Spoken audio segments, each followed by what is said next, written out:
this is Glenn Athey. In this episode, we're going to really talk about how bad is the UK regional economic problem. Is it really that serious compared to other countries or other advanced economies? So we're going to go through some of the statistics and talk about the performance of the UK economy, how the UK's regions compare internationally, and then ask, why are we so concerned with economic performance, and what are the implications of this? What do we need to consider? In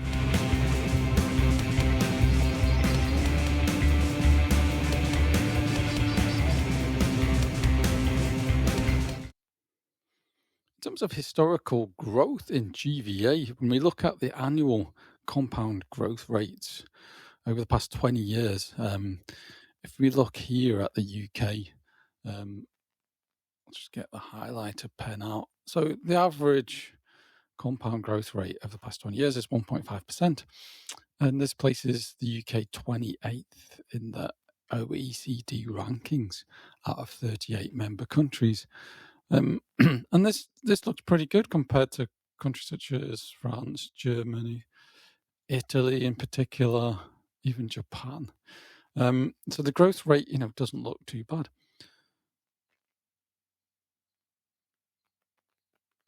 When we look at historical GVA per head, it doesn't look too bad either, with the UK, in 2022 ranking 16th.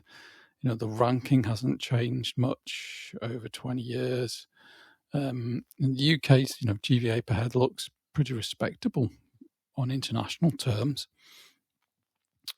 But when we look at regional differences in GVA, so this is GVA per worker in 2020, and this is OECD data. What we see for the UK is, the highest regional GVA per head was in London, just over $100,000, and the lowest was in the northeast of England, almost £59,000 per head in GVA. And what I've done is I looked at which UK regions and nations have a GVA per worker below the national average here, and I've worked out what share of the workforce is represented in these regions. So 72% of the workforce reside in regions in the UK that have a GVA per worker below the national average. So that's quite high. It's high in Australia and France.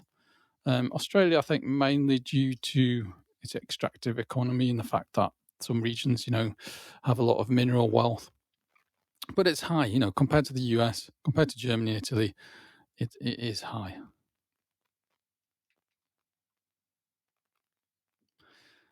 Another big question that's come into the media, which is come from Phil McCann's research and books about the UK regional economic problem, is that UK regions, it's claimed, are now performing worse than the former East German states or Länder, which after reunification and investment. And it has to be said that in 2020, the latest data, 8 out of 12 UK regions and nations perform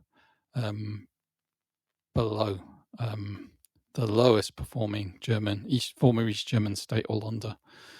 So it is true. I mean, the data stacks up, and this is quite alarming in terms of the way that UK regions have performed, and what we see is declining performance.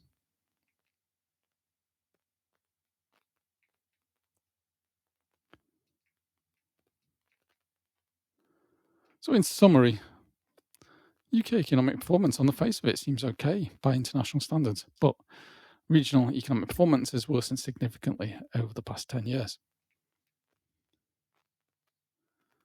In terms of local economic performance, very briefly, I've put on a map the compound annual growth rates, and these are nominal growth rates for local areas in the UK. And as you can see, there's a big difference. There's a large variation in rates of annual economic growth. And then again, if we look at jobs growth, there's a large variation, some very strong jobs growth and some very weak jobs growth. When we look at the top and bottom 20 in terms of GVA growth, this is the annual nominal rate of GVA growth, doesn't take into account inflation. You can see the highest ranking annual growth rate is in Hackney over a 20-year period. The lowest is in Inverclyde. So this is the bottom 20 here in the kind of pink table. So you see a huge difference in performance there. If we look at some other measures such as GVA per head and GVA per hour worked, again, you see massive differences. This 9 million figure, that's the City of London, doesn't have a very big population, but has a significant economic output due to the presence of financial services and other professional services firms that have headquarters in the City of London. But again, we see a massive variation from £16,000 per head, GVA up to £40,000 per head. And GVA per hour worked is a measure of productivity. Again, significant variations. If you notice, there's the highest is in this region here in London and the M4 corridor.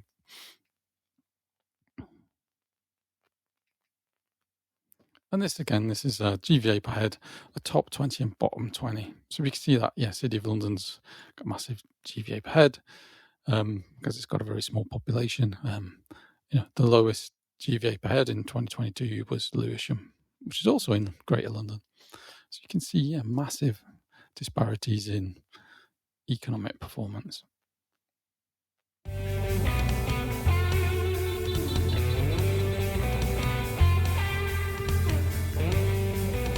So why is it such a prescient issue? People concerned about weak UK economic growth, when on the evidence, compared to other countries, it probably hasn't been that bad. I think the real, issue is to do with public finance, and total public expenditure remains high. This is where we are currently. But the tax take from the economy is also at the highest level since the late 1960s here. And so, and yet there's pressures on public services are immense. Public services have been degraded. There's a huge infrastructure and transport needs, housing needs. Poverty has increased significantly over the past 14 years. There's an urgent need to increase defence spending. And the economic outlook, it's been affected by Brexit, COVID, and the Ukraine war. NHS waiting lists are the longest on record, for example, and the number of patients per GP has risen by 18% since 2015. We've seen local authorities filing bankruptcy notices, and the Institute for Government calculated that there was an underinvestment in capital totaling £37 billion. And this chart again shows the grey shaded area is the difference between, the actual expenditure of government in the UK in totality versus receipts, tax receipts essentially. And so, basically the UK has been running a current account deficit for many years. And again, just to say that the quality of public services, the perception is they've worsened. So there's a big political issue about the quality of public services and infrastructure, that it has declined significantly over the past 14 to 15 years. Yet tax burden's very high already. So it's a kind of fundamental choice, if you like, to raise public spending. Do you increase taxes or increase the size of the economy?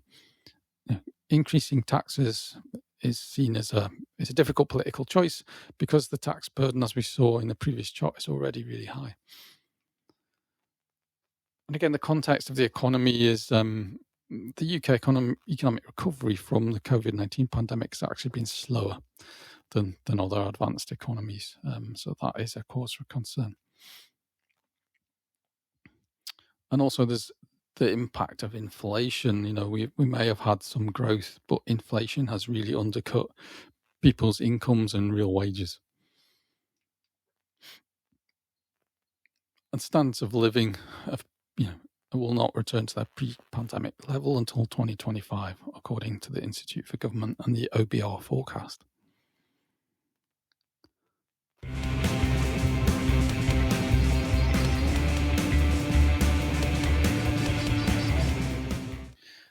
So, in conclusion, we've asked, why the concern about the UK's economic performance nationally. When we look over the past 20 years, it hasn't performed too badly compared to other nations such as France and Germany. In fact, it's performed quite well. I think the answer lies in the chart when you look at public expenditure versus revenues from taxes into the UK Treasury.